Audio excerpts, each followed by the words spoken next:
Hello everyone, this is Manmay. Welcome back to my YouTube channel and I will also welcome back to our series of lessons on the parts of speech.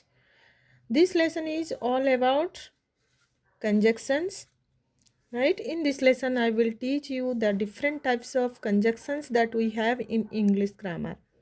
Okay, so if you haven't subscribed my channel yet, please subscribe it and don't forget to see all my videos. Watch this video till the end as you will get the basic knowledge about the verb, right?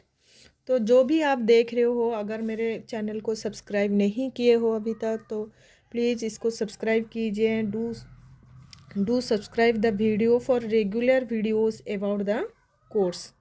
Okay, और ये आप share भी कीजिए ज़्यादा से ज़्यादा. If you like the video please share it the for others they can watch it.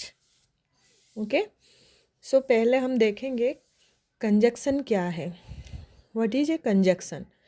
Conjunctions are joining words. They join two or more words, group of words or sentences. Means conjunction जो है वो words को join करता है, phrases को join करता है और sentence को join करता है, then clauses को join करता है. A conjunction is the glue that holds words, phrases, clauses, sentences, right? ये एक ग्लू जैसा काम करता है जो कि वर्ड्स को जॉइन करके रखता है या सेंटेंस को, फ्रेजेस को, क्लॉजेस को जॉइन करके रखता है. ठीक है, और क्लॉज भी dependent and independent together, right? Dependent clause भी हो सकता है, इंडिपेंडेंट क्लॉज भी हो सकता है. There are different kind of conjunctions. Okay, तो कंजक्शन क्या होता है? कंजक्शन एक लिंकिंग वर्ड होता है, right? A conjunction is the glue that holds words, phrases and clauses, both dependent and independent clauses, right? ये दो से ज़्यादा वर्ड को भी ज्वाइन करने के लिए हम यूज़ कर सकते हैं. देन हम सेंटेंस को ज्वाइन करने के लिए यूज़ करते हैं. देन हम फ्रेजेस को ज्वाइन करने के लिए यूज़ करते हैं. क्लॉजेस को ज्वाइन करने के लिए हम यूज़ करते हैं, right? For example, 2 and 2 make 4, right? 2 एक वर्ड है और 2 एक वर्ड है. ये दोनों को ज्वाइन करने के लिए हम एंड का यूज़ किए और and is a conjunction. Her work is slow but neat. उसके जो काम है वो स्लो है बट साफ है. ठीक है, तो स्लो एक वर्ड है और नीट एक वर्ड है. ये दोनों को हम ज्वाइन करने के लिए बट का यूज़ किए हैं और बट एक कंजक्शन है, राइट? और पहले मैं और एक बात आपको बता देती हूँ, फ्रेजेस क्या है, क्लॉजेस क्या है, ये भी आपको क्लियर होना चाहिए. ये जो फ्रेजेस को ज्वाइन करता है या क्लॉजेस को ज्वाइन करता है, तो मैं थोड़ा सा आपको हिंट्स दे देती हूँ फ्रेजेस क्या है और क्लॉजेस क्या है उसके बारे में. A phrase is a group of words that stands together as a single grammatical unit, typically as part of a clause or a sentence, right? तो phrase जो है ये group of words है, but it doesn't contain a subject and verb. उसमें ना subject नहीं होता है, वर्ब भी नहीं होता है, and cannot convey A complete thought और सेंस. ठीक है, उसमें से हमें कंप्लीट सेंस या कंप्लीट थॉट हमें नहीं मिलता है. कुछ ना कुछ तो मीनिंग मिलता है हमें, उसमें से कुछ सेंस तो मिलता है बट कंप्लीट सेंस नहीं मिलता है. ठीक है, वो ग्रुप ऑफ वर्ड्स है बट उसमें से हमें कंप्लीट सेंस नहीं मिलता है. उसमें ना सब्जेक्ट होता है ना वर्ब होता है, और it is a part of A clause और सेंटेंस, राइट? ये एक सेंटेंस का एक पार्ट है या क्लॉज का एक पार्ट है. For example, A red box in the car, on the tree, ठीक है, या अंडर द ट्री. मतलब इसमें से हमें कुछ तो सेंस, कुछ तो आइडिया मिल रहा है. ठीक है, कार के अंदर, रेड बॉक्स, या पेड़ के नीचे या पेड़ के ऊपर. ठीक है, बट इसमें से कोई कंप्लीट आइडिया, कंप्लीट थॉट हमें नहीं मिलता है. ठीक है, तो फ्रेज क्या है? Phrase is a group of words. Okay, it doesn't contain a subject and verb or can't convey a complete thought or an idea. ठीक है, then clause. A clause does contain a subject and verb and can convey a complete idea. Clause जो है ये group of words है, ये भी sentence भी group of words को लेकर है, क्लॉज भी ग्रुप ऑफ वर्ड्स को लेकर है। सेंटेंस में भी सब्जेक्ट होता है और वर्ब होता है, क्लॉज में भी वर्ब और सब्जेक्ट होता है। तो हम सेंटेंस को क्या क्लॉज बोल सकते हैं? नो, क्योंकि क्लॉज जो है वो सेंटेंस का एक पार्ट है, राइट। उसमें क्लॉज में भी सब्जेक्ट और वर्ब होता है और ये हमें कंप्लीट आइडिया भी देता है, कंप्लीट सेंस भी हमें इससे मिलता है, but it is a part of a sentence, typically as part of a sentence, right? For example, after we had lunch we went back to work। ठीक है, तो क्लॉज जो होता है एक सबऑर्डिनेट क्लॉज होता है और एक मेन क्लॉज होता है। ये एक सेंटेंस है, आप देख रहे हो, after we had lunch we went back to work. ये एक पूरा सेंटेंस में, बट ये एक क्लॉज है और कॉमा के बाद जो है ये भी एक क्लॉज है। ठीक है, it is a part of a sentence clause जो है। और जो क्लॉज कंजक्शन से स्टार्ट होता है उसको हम डिपेंडेंट क्लॉज बोलते हैं। और मेन क्लॉज जो है ये we went back to work, हम काम में वापस जाएंगे। तो ये जो है इसमें से हमें फुल आइडिया मिल रहा है, फुल सेंस मिल रहा है। सो ये किसी के ऊपर, ये जो क्लॉज है ये किसी के ऊपर डिपेंडेंट नहीं है। So it is a independent clause, या हम मेन क्लॉज भी बोल सकते हैं या प्रिंसिपल क्लॉज भी बोल सकते हैं। और जो क्लॉज कंजक्शन से स्टार्ट हो रहा है, सबऑर्डिनेट कंजक्शन इसको बोलते हैं। जो क्लॉज सबऑर्डिनेट क्लॉज से कंजक्शन से स्टार्ट होता है उसको हम सबऑर्डिनेट क्लॉज या डिपेंडेंट क्लॉज बोलते हैं। अगर हम ये बोलेंगे आफ्टर वी हैड लंच, कि लंच हमारे लंच होने के बाद, इसका क्या मतलब है? ये तो आधा अधूरा ही हो गया ना, ये तो डिपेंड है दूसरे क्लॉज के ऊपर। इसके हमारे लंच के बाद क्या, लंच के बाद क्या, क्योंकि ये हम काम में वापस गए थे। ठीक है, तो ये जो क्लॉज है ये इसके ऊपर डिपेंडेंट है। So it is A dependent clause या सबऑर्डिनेट क्लॉज और it is A main clause, right. Clause और फ्रेज में क्या डिफरेंस है? फ्रेज जो है वो ग्रुप ऑफ वर्ड्स है, एक सब्जेक्ट प्रेडिकेट नहीं होता है और it is a part of A clause और पार्ट ऑफ ए सेंटेंस। ये सेंटेंस का एक पार्ट भी हो सकता है और एक क्लॉज का भी पार्ट हो सकता है। ठीक है, इसमें से हमें फुल सेंस या फुल आइडिया नहीं मिलता है, बट क्लॉज में ये ग्रुप ऑफ वर्ड्स है, इसमें सब्जेक्ट होता है और ये वर्ब होता है और ये हमें एक कंप्लीट मीनिंग भी दे रहा है, but it is a part of a sentence, right ना। हम देखेंगे there are three different kinds of conjunctions. ठीक है, kinds of conjunctions, there are three different kinds of conjunctions. One is coordinating conjunction, second is correlative conjunction, third is subordinating conjunction. ठीक है, तो हम पहले कोऑर्डिनेटिंग कंजक्शंस देखेंगे।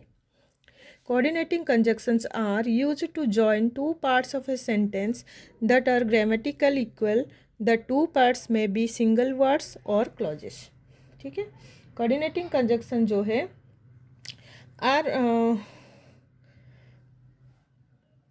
Coordinating conjunctions are used, जैसे आपका ये सब है coordinating conjunctions, but, and, nor, for, yet, still, so etcetera.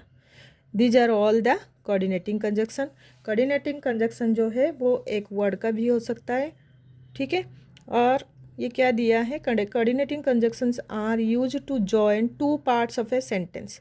Sentence के दो पार्ट को जॉइन करने के लिए हम कोऑर्डिनेटिंग कंजक्शन का यूज करते हैं। That are grammatical equal, the two parts में बी सिंगल वर्ड्स और क्लॉजेस। सेंटेंस के दो पार्ट हम जॉइन करने के लिए कोऑर्डिनेटिंग कंजक्शन यूज करते हैं। जैसे मैंने अभी बता रही हूँ, जैसे आपका टाइप्स ऑफ सेंटेंसेस है, compound sentence, simple sentence, then compound sentence, then complex sentence. तो हम जो कंपाउंड सेंटेंस है, कंपाउंड सेंटेंस के लिए हम कोऑर्डिनेटिंग कंजक्शन का यूज़ करते हैं। तो कंपाउंड सेंटेंस क्या है, जैसे दो मेन क्लॉज होता है, दो मेन क्लॉज को हम जॉइन करने के लिए कोऑर्डिनेटिंग कंजक्शन का यूज करते हैं। और जब कोऑर्डिनेटिंग कंजक्शन यूज करके दो मेन क्लॉज को हम जॉइन करते हैं वो बन जाता है कंपाउंड सेंटेंस, राइट। और ये जो है बट, एंड, और, नॉर, फॉर, येट, स्टिल, ये है हमारा कोऑर्डिनेटिंग कंजक्शन। इसको आप लोग याद रखने के लिए आप FANBOYS, there is an easy way to remember them. आप इसको एक ईजी वे है जो आपको याद रहेगा, फैन वॉइस करके आप उसको याद रख लो। F for A for and, N for nor, B for but, O for or, Y for yet, then S for still, right? तो F for explains reason और purpose. कोई भी रीजन या पर्पस के लिए हम फॉर यूज़ करते हैं, जस्ट लाइक बिकॉज जैसा है फॉर वैसा है. देन एंड क्या है? एंड जो है adds one thing to another. एक चीज़ को हम दूसरे चीज़ में ऐड करने के लिए हम एंड यूज करते हैं, राइट? देन नॉर क्या होता है? Nor use to present an alternative negative idea to an already stated negative ideas, right? Then हमारा बट क्या है? Shows contrast, right? Or presents an alternative or a choice, right? Then yet introduces a contrasting idea that follows the preceding idea logically. Okay, then so indicates effect, result to consequence, right? तो आपका ये सब clear हो गया. For example, she is sick yet she is cheerful. I like tea and coffee yet and, ये सब है हमारा कोऑर्डिनेटिंग कंजक्शंस, राइट? और एक चीज़ आपको मैं क्लियर कराती हूँ. A coordinating conjunction joining 3 or more words, phrases और subordinate clauses, right? Coordinating conjunction जो है ये किस किस को ज्वाइन करता है? 3 से ज़्यादा वर्ड्स को भी ज्वाइन करने के लिए हम यूज़ करते हैं, फ्रेजेस को और subordinate clauses. Subordinate means dependent clause जो मैंने बताया था. तो 2 से ज़्यादा, 3 से ज़्यादा वर्ड्स को ज्वाइन कर सकते हैं, 2-3 से ज़्यादा फ्रेजेस को ज्वाइन कर सकते हैं, 2-3 से ज़्यादा सबऑर्डिनेट क्लॉज को भी ज्वाइन कर सकते हैं कोऑर्डिनेटिंग कंजक्शन यूज़ करके. Creates a series and requires commas between the elements. अगर 3-4 वर्ड्स है और हमें एक सीरीज़ बनाना है तो हमें कॉमा दे के बीच में कोऑर्डिनेटिंग कंजक्शन यूज़ करके हम सीरीज बना सकते हैं. फॉर एग्जांपल, वर्ड्स का जैसे पीनट्स, कुकीज़, मिल्क, ठीक है? तो हम क्या किए, इधर पीनट्स के बाद कॉमा दिए, देन कुकीज़ एंड मिल्क, जो लास्ट में बच गया हम उसको एंड लगा के ज्वाइन कर दिए, ठीक है? अगर 3-4 है तो हम ऐसे कॉमा दे के लिखेंगे और जो लास्ट है उसको एंड लगा के ज्वाइन कर दिए. Then phrases, in the mountain, at the beach, by the lake side. तीनों, ये एक फ्रेज है, ये एक फ्रेज है और ये एक फ्रेज है, ठीक है? तो हमें इसको सीरीज में रखना है. तो in the mountain, comma at the beach और by the lake side. Okay, then subordinate clauses. Subordinate clauses means dependent clauses. What you think, what you say and what you do. हमें series में रखे हैं तीनों clause को और ये comma दे के लिखे, लास्ट में हम एंड लगा दिए. Then coordinating conjunction joining 2 independent clauses. मैंने अभी जैसे बताया आप लोग को, कंपाउंड सेंटेंस जो होता है वो 2 मेन क्लॉज को कोऑर्डिनेटिंग कंजक्शन से हम जॉइन करके कंपाउंड सेंटेंस बनाते हैं, ठीक है?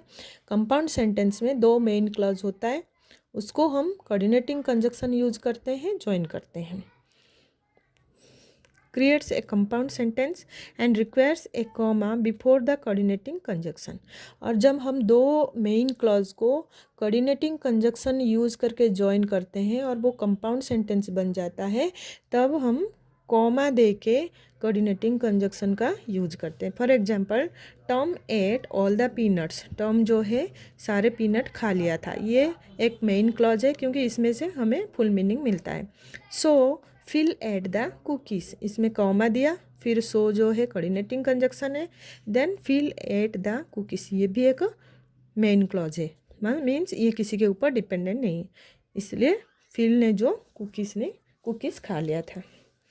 I don't care for the beach, comma but I enjoy a good vacation in the mountains, right?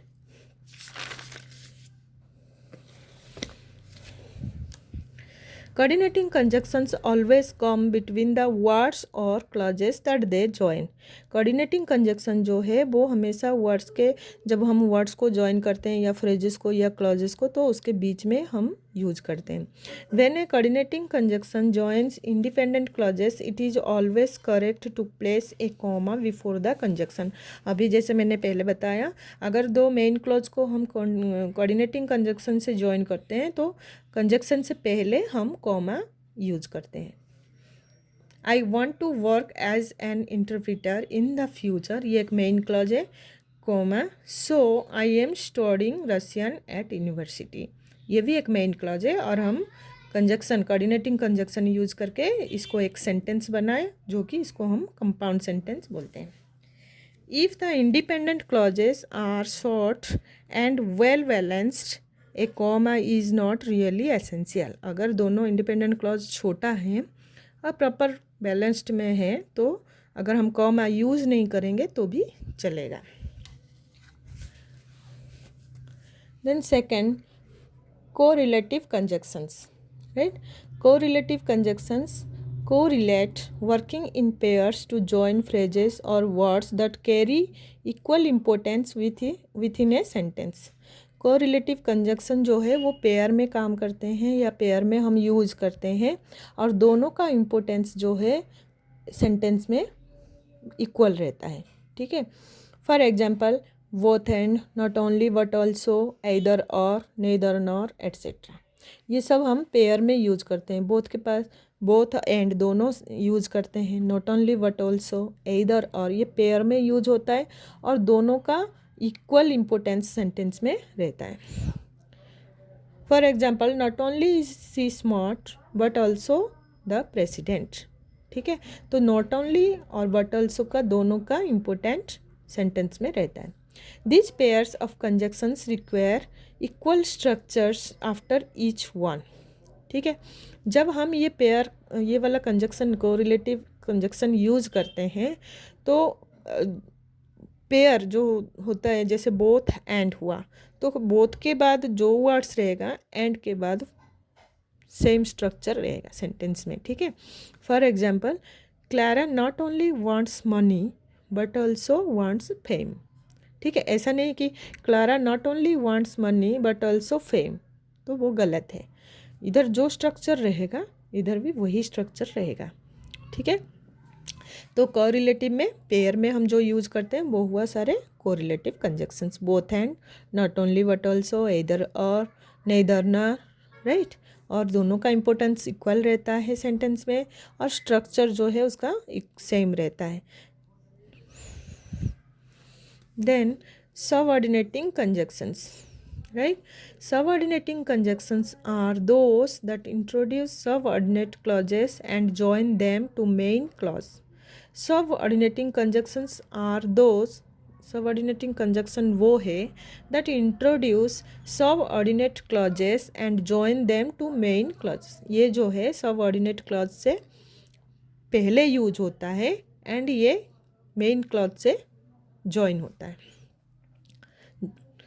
Join करता है, ठीक है। दोनों मेन क्लॉज के साथ हम सबऑर्डिनेट क्लॉज को जॉइन करते हैं ये सबऑर्डिनेटिंग कंजक्शन यूज करके, right. Common subordinating conjunctions are after, though, although, as, before, if, since, that, until, when, whereas, while, once, so, as soon as, provided that, these are all the subordinating conjunctions, right? तो subordinating conjunctions always introduces a dependent clause, right? जब भी हम मतलब dependent clause का जब भी use करते हैं तो हम सबऑर्डिनेटिंग कंजक्शन इंट्रोड्यूस करते हैं उसके अंदर, ठीक है। तो a dependent clause is a group of words that can't stand alone as a complete sense, right. मैंने पहले बताया था आप लोग को, डिपेंडेंट क्लॉज जो है वो एलोन, अकेला स्टैंड नहीं हो सकता है, उसको एक सहारा चाहिए जो कि मेन क्लॉज का सहारे से ही उसका मीनिंग निकल सकता है, ठीक है। तो these are all the subordinating conjunctions, right? और इंडिपेंडेंट क्लॉज क्या होता है? An independent clause by contrast इसका ऑपोजिट है, can stand alone as a complete sentence, right. वो एलोन स्टैंड हो सकता है, बट इंडिपेंडेंट क्लॉज जो है वो एलोन स्टैंड नहीं हो सकता है, ठीक है। When a clause follows those conjunctions, it becomes a subordinate clause. जो clause, when a clause follows those conjunctions, जो clause ये conjunction का follow करता है, तो आपको समझ लेना चाहिए कि वो एक dependent clause है, right? कोई भी clause देख रहे हो, अगर वो clause subordinating conjunction से start हो रहा है, तो वो एक subordinate क्लॉज है या डिपेंडेंट क्लॉज है। Needs a main clause to make a complete sense, जिसको एक मेन क्लॉज चाहिए एक कंप्लीट थॉट देने के लिए, कंप्लीट सेंस देने के लिए एक मेन क्लॉज चाहिए। For example, after we had talked on the phone I wrote down that we had decided, ठीक है। अगर मैं बोलूँगी ये after we had talked on the phone, हम फ़ोन करने के बाद, क्या हम फ़ोन करने के बाद, तो क्या फ़ोन करने के बाद, इसमें से हमें कंप्लीट सेंस नहीं मिल रहा है। और ये जो क्लॉज है आफ्टर, आफ्टर एक सबऑर्डिनेटिंग कंजक्शन है, और ये क्लॉज सबऑर्डिनेटिंग कंजक्शन से स्टार्ट हुआ है, मीन्स एक ये सबऑर्डिनेट क्लॉज है। I wrote down that we had decided, मैंने सारा लिखा जो हमने डिसाइड किया था, ये हमें पूरा सेंस मिलता है इसमें से, तो ये एक मेन क्लॉज है, राइट। तो इसमें से आपको क्या मिल रहा है देखने को कि अगर हम सेंटेंस में फर्स्ट सबऑर्डिनेट क्लॉज आता है तो उसके बाद हम कॉमा यूज किए हैं, देन हम मेन क्लॉज लिखे हैं, ठीक है। और सबऑर्डिनेट क्लॉज जो है वो सबऑर्डिनेटिंग कंजक्शन से स्टार्ट हुआ है। Second, we can't go home unless you complete your work, ये यू कांट गो होम, तुम घर नहीं जा सकते हो, राइट। तो तुम घर नहीं जा सकते हो, ये हमें इसमें से एक कंप्लीट सेंस मिल रहा है, तो ये एक मेन क्लॉज है। Then unless you complete your work, unless जो है वो सबऑर्डिनेटिंग कंजक्शन है, ये क्लॉज जो है वो सबऑर्डिनेटिंग कंजक्शन से स्टार्ट हो रहा है, so it is A subordinate clause है, ठीक है, यह डिपेंडेंट क्लॉज है। तो पहले अगर मेन क्लॉज आता है और बाद में अगर डिपेंडेंट क्लॉज या सबऑर्डिनेट क्लॉज आता है तो कॉमा नहीं रहता है। When the subordinate clause comes before the main clause, अगर subordinate clause main clause से पहले आता है, we usually put a comma at the end, ठीक है। ये वाला जैसे पहले subordinate clause आता है then main clause आता है, तो हम subordinate clause के बाद comma यूज करते हैं। When the main clause comes first, अगर main clause पहले आता है then हम subordinate clause आता है, तो we don't need to use comma, right?